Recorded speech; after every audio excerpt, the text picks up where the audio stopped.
Masechet Eruvin, page 85. Okay, so here's an outline. First, a summary of the basic principles that we're discussing.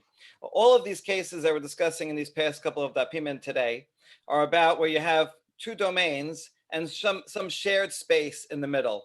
Like if you have a wall in the middle, a typical case here, and then the question is, what's the status of this wall? If it's equally accessible to both sides, then they prohibit each other. They impose a prohibition because it's kind of his, as also his. So, and they can't carry. They didn't make an eruv between both of them.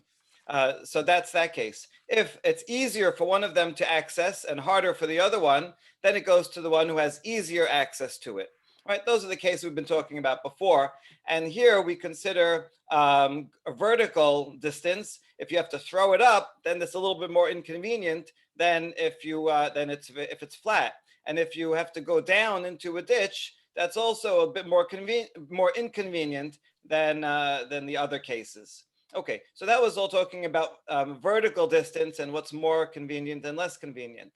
Today, we're going to be talking about horizontal distance. So vertical distance, people will prohibit each other if they have equal accessibility. And the only machloket there was that Rav says down and up, throwing up or dropping down are equal. And so therefore they do prohibit each other. Shmuel said down is easier than up, so it belongs to the one who goes down. But today we're talking about horizontal. So if that wall or whatever that is in between is not directly near us, we have to travel somewhat horizontally in order to throw something or access that in between area. Then what is that? Then what do we do? In this case, Rav and Shmuel are switched. Although Rav here was more stringent, here he's more lenient. And so he says, if there is distance between my domain and the middle, and between your domain and the middle, then we do not impose a prohibition on each other. Shmuel, however, says we do impose a prohibition. So that's the topic today. We'll see lots of examples in the case that we start with. Yes? Question. Who owns the wall, the top of the wall? Well, that Does is that have any bearing? A wall is just shared space. Even if it has depth. It has thickness, right? I mean, that's a question. And elsewhere in the Gemara, if a wall falls, and whose is it? Whose land was it on? Often it's half mine, half yours, right? That's a different story. So if one has the right, it doesn't really matter who owns it, because structurally, my enclosure is part of my area, and this is not part of my enclosure because now it's a wall. Is it an extension of mine? Yes. Is it an extension of yours? Yes, also. Even if it really doesn't matter who owns it. That's a good point. Okay. So the one who has it easier, the other one is forbidden to use it. It's not just inconvenient. Correct. He's not allowed. He didn't make it. Correct. Because if they make an eruv altogether, then everyone can use it, of course. If they don't, then it will follow the ease of use. But horizontally, that's the question. So we'll have proofs for Shemuel, or sources, and then sources for Rav, and then a question on Shemuel, and then a question on Rav. And that'll bring us to the next Mishnah. So it's very nicely structured, two proofs, and then questions on each. All right, so let's jump right into the first case. Amar Rav Yehuda, Amar Shemuel. So Shemuel is the first generation Amora in Bavel. Rav Yehuda is a student.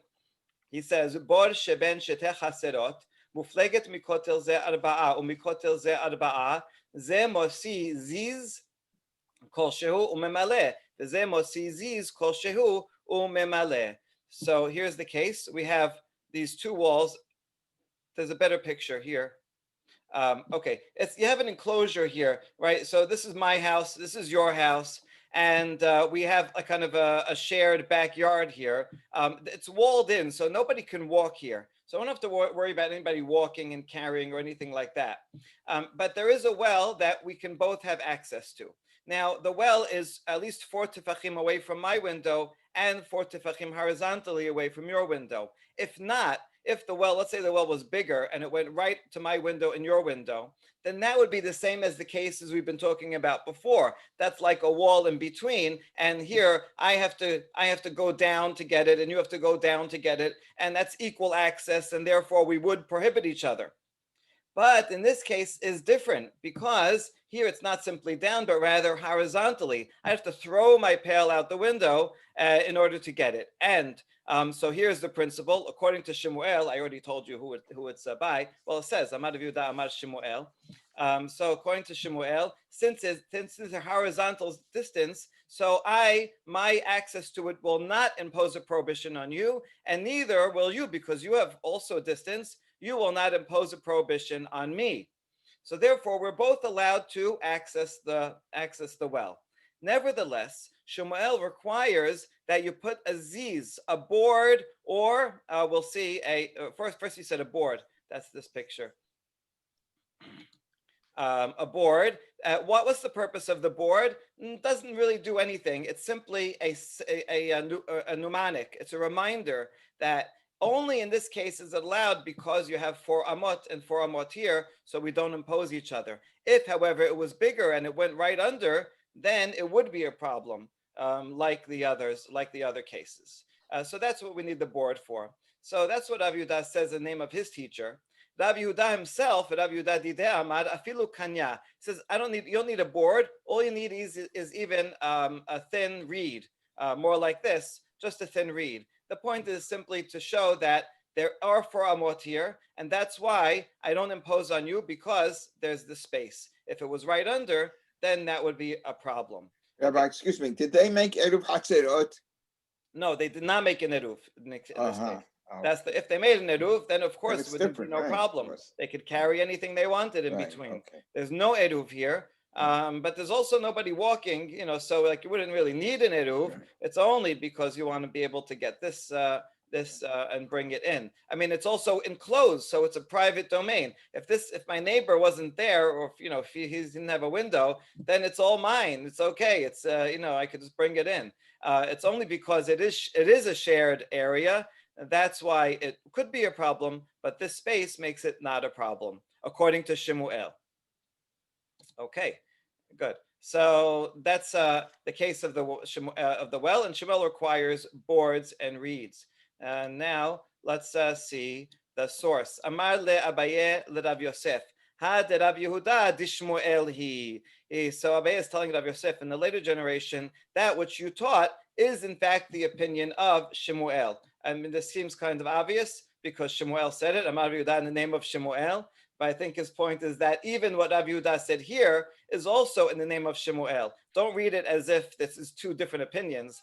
That Rav Yehuda says, name of Shemuel, you need a board. But Rav Yehuda himself argues and says, no, board is not, you don't need a board, all you need is a reed. And Shemuel wouldn't agree with that. Now, these are all in agreement. Rav Yehuda is just adding, not necessarily a board, it just has to be even a simple reed. But he's also following the same principle as his teacher. The principle is that horizontal distance, when there is horizontal distance, I don't impose a prohibition on you. Okay. The Rav ha'amar en adam oser al chabero derech avir. Because if we would follow Rav would say that we do not impose a prohibition horizontally. So that's here. Rav is lenient and says we don't impose a restriction. Shemuel says we do impose a restriction, and that's why we need these boards in order to kind of cover the gap and remind ourselves. All right. Shmuel dehecha mehecha. What is the source for Shemuel?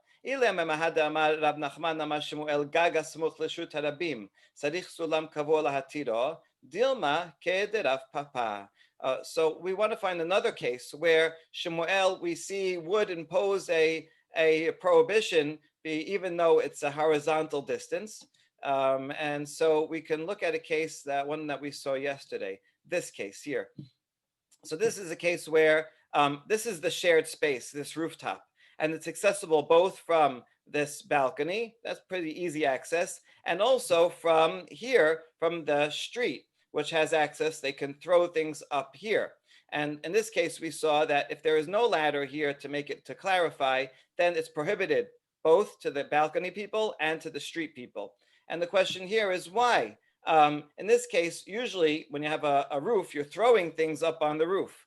Other commentaries add that they would put spikes in the wall so that people wouldn't get close to the wall. And so you don't have easy access to it. You're kind of throwing it up there. And yet, even though you're throwing it up there, this guy will prohibit the people in over here to use it. So there you go. You see horizontal distance. Shemuel is the one that's stringent. Horizontal distance does impose a prohibition from these people and these people to the people here. So here we go. Here's a proof in the name of Shemuel that horizontal distance does impose a prohibition. So is that a possibility? And we say no, because remember Rav Papa yesterday said that you don't have to throw things up on this roof, right? This is a pretty low roof, and people might, in a hot day, put their hats on it. So it's not like a big load that you have to go and throw up there, but you're just taking your hat and extending your hand, and you can put it up there easily without throwing any kind of horizontal distance. And so therefore, that proof is not good. Dilma kederav papa. Ela meha, rather the source for Shemuel is our very case. Ze mosi ziz kol shehu memale, veze mosi ziz kol shehu memale, tama de apek. Hala apek, amrinan adam oser al chavero derech avir. So in our case, the only reason why it's permitted is because he put this horizontal thing. I said before, it's just a reminder. So, but technically it's allowed. But actually, according to this, Shemuel would say, even if you did not have this, then it's a problem. Because if I have to extend it out, extending out gives me access and imposes a prohibition on you, and you similarly impose a prohibition on me. So it does impose a prohibition, but by putting this, then it somehow undoes that problem and allows me to use it and you to use it as well. Okay, so that's the source. This is in fact the very source of Shemuel, because Shemuel says you cannot use it without an extension. That means that horizontal space still can impose a prohibition. Rav doesn't say you needed this extension. According to Rav, a horizontal distance would not impose a prohibition at all, and so you don't need to fix it. Shemuel says you need to do something to fix it as a reminder, as some kind of extension, however that works.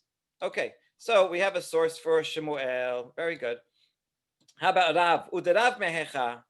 How do we know that Rav is lenient and says that horizontal distance does not, if there is horizontal distance, in other words, again, we have two courtyards or domains, and there's a shared space, but the shared space is not adjacent to our courtyards, so it's distance. And so the distance, therefore, we don't have to worry about it, and I won't impose it and a restriction on you. How do we know? שתי גזוז תראות זו למעלה מזו, עשו מחיצה לעליונה ולא עשו מחיצה לתחתונה, שתיהן אסורות עד שיערבו. ואמר רב הונא אמר רב, לא שנו אלא בסמוכה, אבל ממופלגת ארבעה, עליונה מותרת ותחתונה אסורה. So again, going back to a case from yesterday, this is this case here. When I have two balconies that are coming out, and one is higher and one is lower, and I want to draw water. So when you draw water, this I'm bringing it into my house, which is Reshut Harabim, and this is Carmelit. But there's a special dispensation for access to water, which is if I build a box around over here, then that box, which is 10 by 4, is like a Reshut Hayachid. And because it's over water, I consider as if it goes all the way down. I'm allowed to throw a pail out of my window and draw water. So this person would be allowed. What about this person? Can he throw it over here and also access it? So generally, no, because this is an equal access, right? It's kind of like this is one courtyard, and this is the shared space. That's the similarity here. So generally, this is a problem because they both have access to shared space.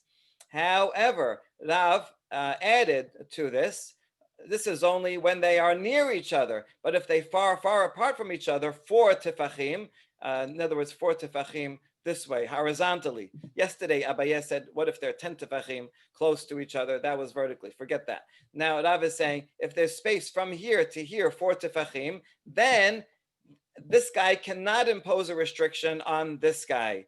right? So rather, the upper guy can use it himself, and the lower guy cannot use it. So you see that according to Rav, here's an application of his principle that horizontal space, I cannot impose restriction through horizontal space. But didn't we learn like 7 pages back that it's a matter of what the slope is?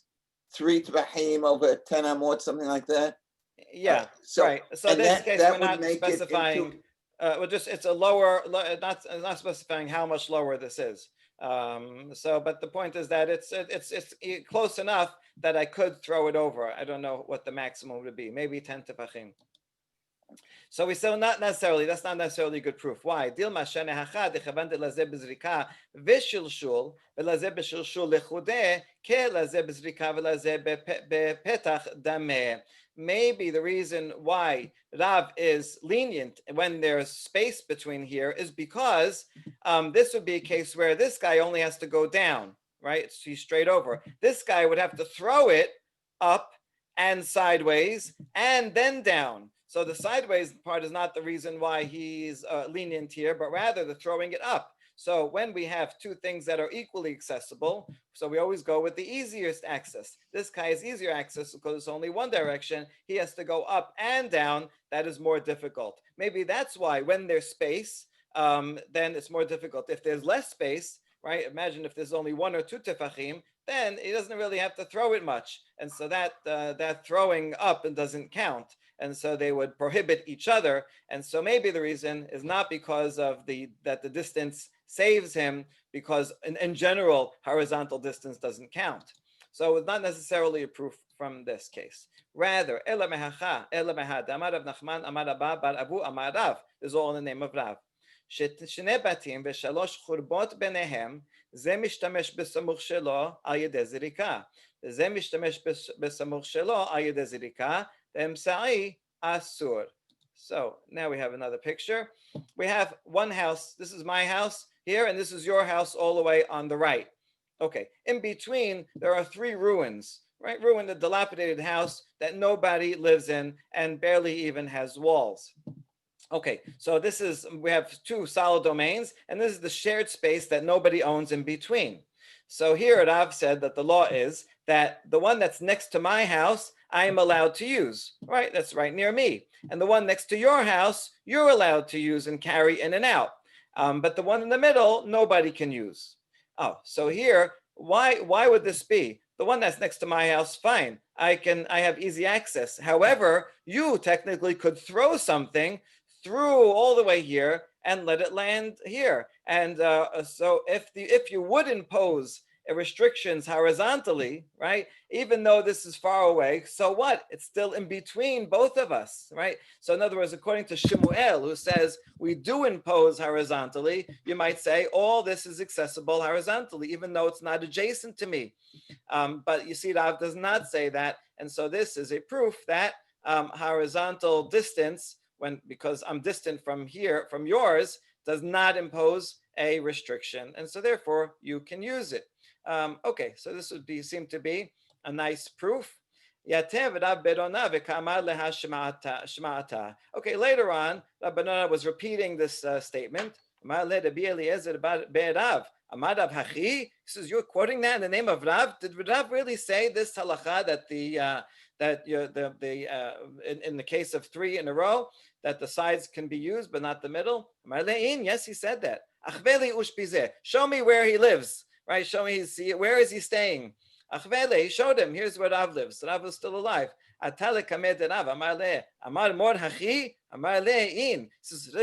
you really say that? Okay, this sounds like an accusation, like, oh, I don't know. But Rav says, yes, I in fact said that. We had a similar thing a few dapim ago. I think that one was with Shemuel. Okay, Amar le, v'hamor hu da'amar lazeh b'shulshul v'lazeh b'zirika shenehem asurin. This is, but you're the one that said if it's equal access, then both of them should be prohibited. And so, in this case, why don't you say the same thing, that they have equal access to all 3 of them, because they can each throw things into the middle. So his point is that if you're going to consider throwing, as access, then they still have equal access. That's the point, right? Even if it was something right adjacent, up and down, anything that has equal access does prohibit each other. So all three have equal access to both of us.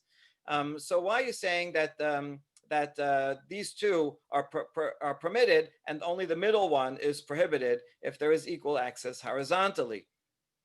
So he said, Amar le misa v'rat tekaima kashura la tekaime kahasuba. So Rav corrects him and says, no, you didn't understand the setup. It wasn't three in a row, but rather as follows: there was one next to me and one next to you, and one that was open to both of us. And that's why I said this one is allowed to me, because I'm the only one that has direct access to this. So this is easy to use for me and difficult for you to use for you. And the same for you, the opposite way. This one is equally easy to use for both of us. That's why we are both prohibited. And so that explains the ease of use problem.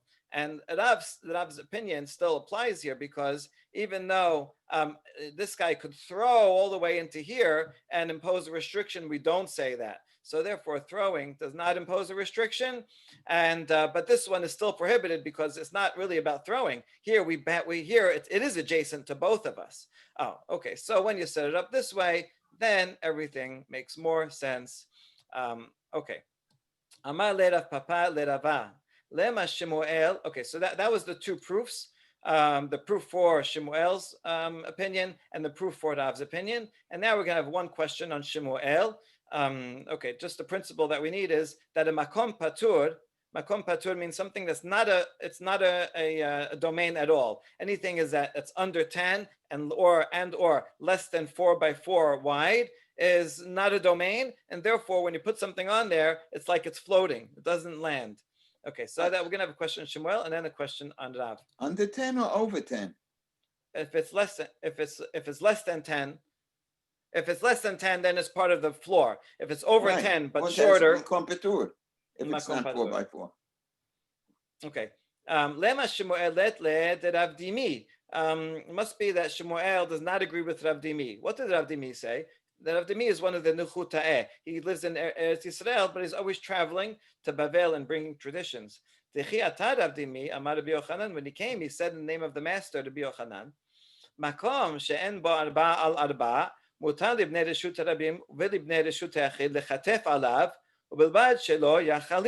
so we have this pole that's between a Reshut Harabim and the Reshut Hayachid, and he said that the people in the street are allowed to put their load on it to adjust it, and the people in the courtyard, the private courtyard, also allowed to use it. It's right in between, as long as they don't transfer. We can't do a trick and you put your load from outside onto the pole, and then I come from inside and take it. But we can both use it. We can both have access to it. And so that is a question to Shemuel, because this thing is basically the same as hanging in the air. And so if it is still in the air, it's horizontal access. And yet Rabbi Yochanan says you're permitted. Both sides are allowed to use this middle thing. So it's the same case as two domains sharing something in the middle, and the thing that's shared in the middle has horizontal distance. It doesn't really have horizontal distance, but because it's makom patur, it doesn't land, right? So it's floating. So it's as if I threw it there and you threw it there, and Rabbi Yochanan says it's permitted. But Shemuel, according to you, that you are strict about this, you should not allow it. All right, well, we answer it. Hatam rishuyot deoraita, hacha rishuyot rabbanan, hachamim asu chizuk ledibrehen yoter mishel Torah. When Rabbi Yochanan permitted it, that was talking about that's between the reshut harabim deoraita and the reshut hayachid deoraita. In that case, we can be more lenient. We don't have to worry about it because it's a Torah law. Everybody's going to be careful, and we're going to make sure that even if you put something on that, I'm not going to go and take it. That's fine. When Shemuel said it's a problem, it was talking about if it's a reshut harabim derabbanan, we're connected with a reshut Reshut Rabim Derabanan connected with Reshut Yachid. Because it's Midrabanan, people may tend to say, oh, it's only Derabanan, I'll put it here, it doesn't matter, no big deal. And therefore, we have to make an extra stringent decree to say, don't use it at all. And so, Shmuel can in fact be reconciled with the opinion of Rabbi Yochanan. And now the last question is on Rav. Amar le Rabina Rava, mi amar Rav Hachi, והאיתמה שתנה בתים משנה סידי רשות הרבים. רבה בר רב הונא אמר רב, אסור לזרוק מזה לזה, ושמואל אמר, מותר לזרוק מזה לזה. So this is a case where you have a street and two homes in between. Let's say I own both homes and I want to get something from one to the other side of the street. So in the name of Rav says you're not allowed to throw from one to the other. Shemuel says I can throw from one to the other. The point is, even though there's a Reshut Harabim in the middle, remember the Reshut Harabim only rises till 10 tefachim. So as long as I throw it over, then it's okay. And so here Rav says it's prohibited. That seems to contradict his principle that horizontal distance is okay. And I'm only throwing it horizontally. And so why are you causing this to be a problem? He answers, Amale, Rav mi okimna dimidle had mitate had zimnin demit de migandar benafel vatele ituye. He says, you're right. If they were equally equal height, then fine. But if one is higher and one is lower, then it's very difficult to throw from my upper window into a window that's one story, a little bit lower, and I'm probably going to miss, and then it's going to fall on the floor in the street, and it's going to roll, and then I'll be chayav. So that's the only reason. But technically, you're right. Horizontal distance does not impose a restriction. So that wasn't technically horizontal because it had an arc, correct? Right. If it has an arc, if I'm throwing from the 9th floor to the 7th floor, right? It's not horizontal. Okay. Then that's too difficult. All right, and so where'd you get those beautiful pictures from? The ones with the red and the yellow. I'll send you the link. Okay, next Mishnah. Hanotenet eruvo bebet shad achsadra umirpeset eno eruv. This is Mishnah that we've seen before, and a very important Mishnah.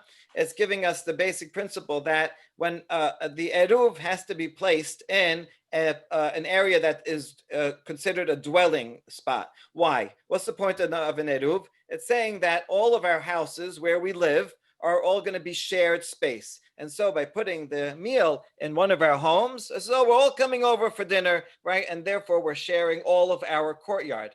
Therefore, you have to put it in a place where someone lives or can live.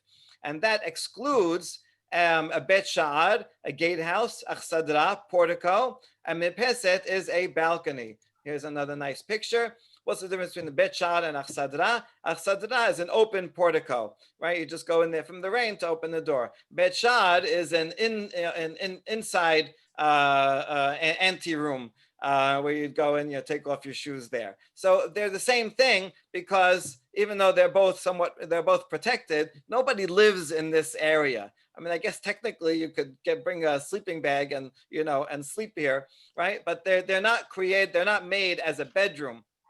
Any other room's fine, but not this one. That's not, even though it's part of your house, it's even connected to your house. That by itself, you can't put the meal in here, down here. You got to put it inside, in the kitchen, in the living room, anywhere, but not there.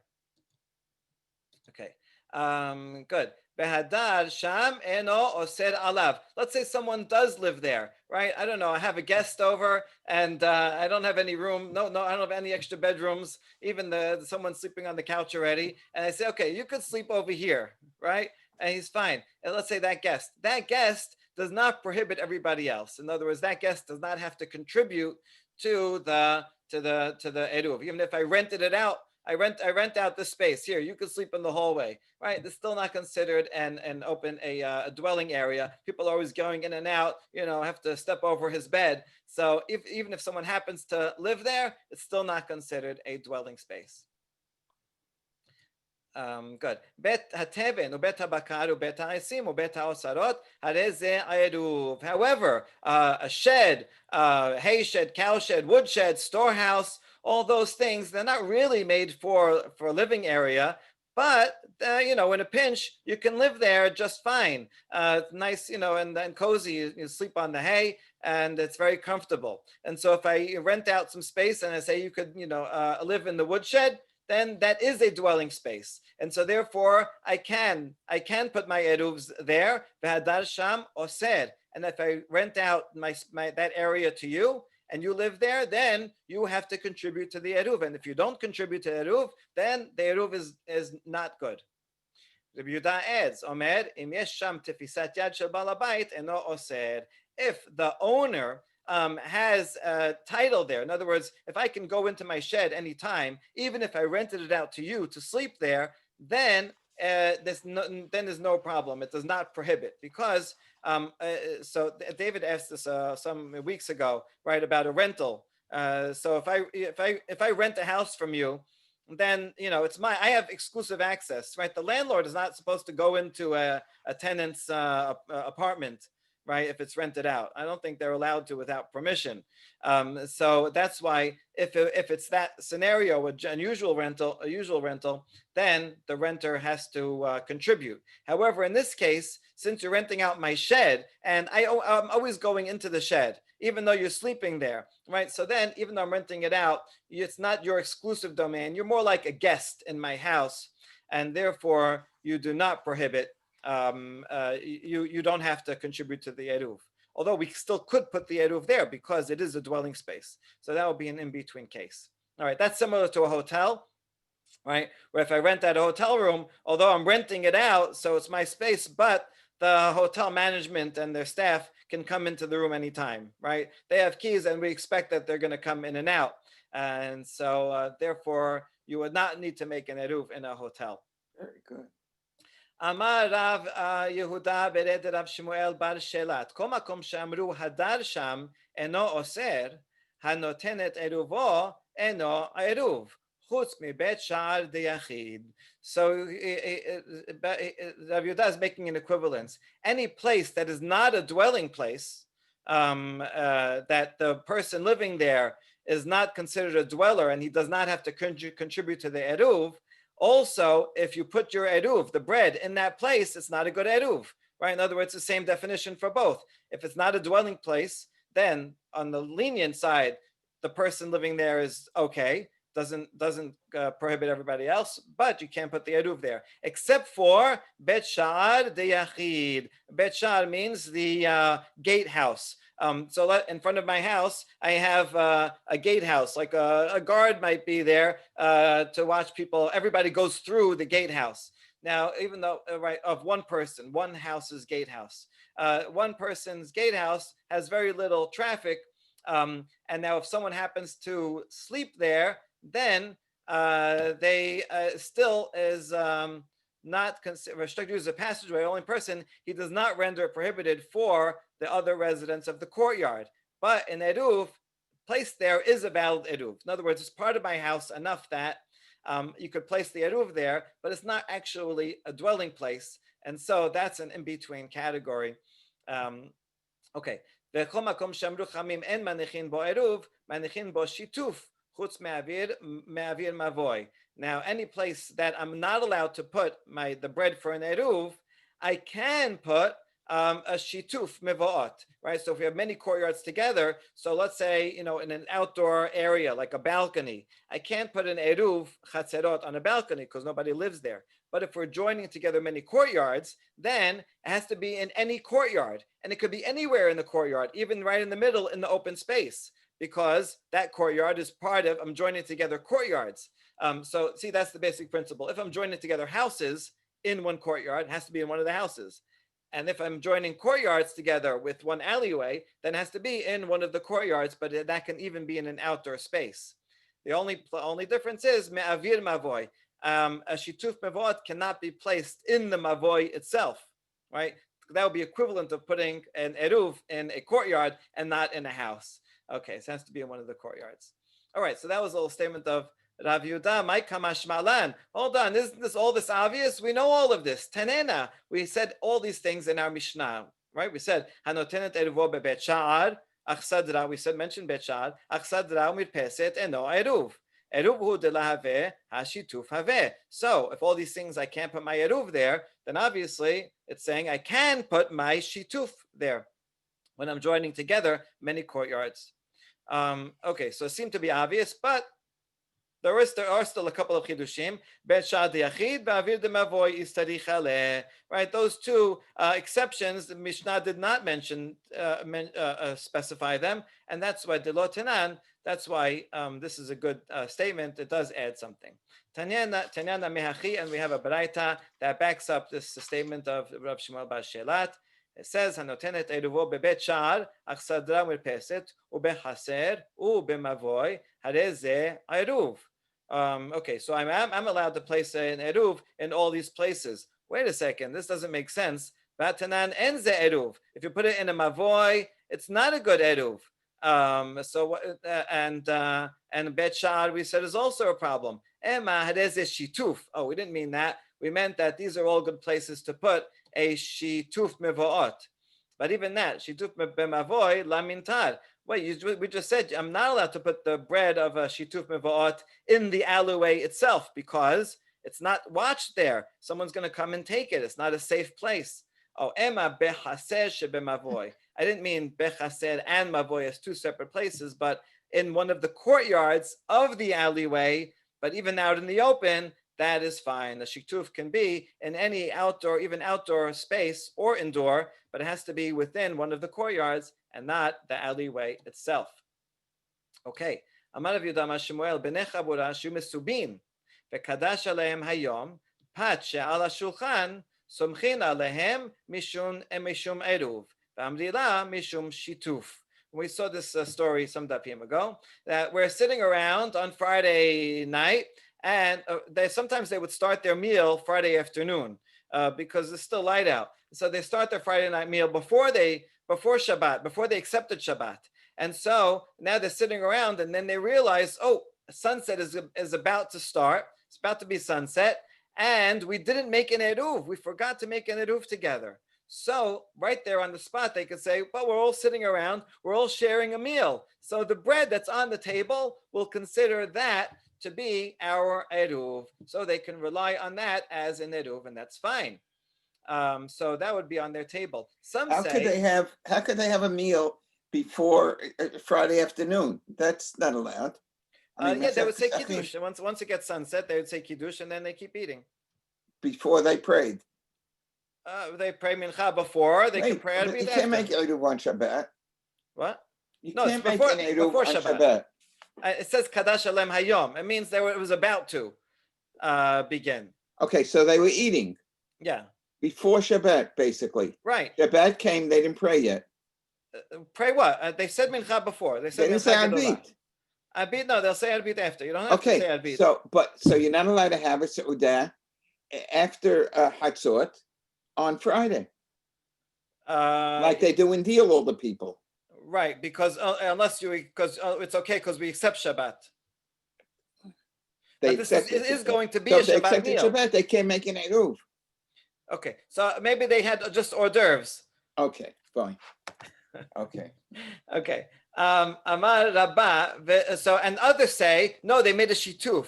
So at first we think that there's a machloket here, so that with their table they can either make an eruv, and others says no, they can make a shituf. Rabbah says no, they're not arguing these two opinions. Amar Rabbah la pelige kan b'mesubin b'bayit, kan b'mesubin b'chaser. If they're in the house, in someone's dining room table in the house, then they can say we'll make an eruv from the bread on the table because it's indoors in someone's house where someone lives. However, if they're eating outdoors, it's a nice out and they're eating on their patio table. In that case, they cannot make it designated as an eruv because the bread is outside and that's no good. Nobody lives outside. But that would be a case where they can make a shituf mevaot because the shituf mevaot can be placed outdoors as long as it's inside one of the courtyards, and that would be fine. Okay, good. Amale Abayel Rabba Tanya de Messiah Lach Erube Haserot Bechaser Veshitufe Mevoot Bamavoy Vahavinan Ba says I have a braita that will prove your point. the Braita says you put Eruv Chatzerot in the courtyard and Shituf Mevo'ot in the alleyway. That doesn't make sense, right? Because these are both in the wrong place. What? Can you put Eruv Chatzerot outside in the courtyard? Our Mishnah said you can't put in any of these outdoor areas, even though some of these are even covered and still not allowed. It has to be inside where you dwell. Rather,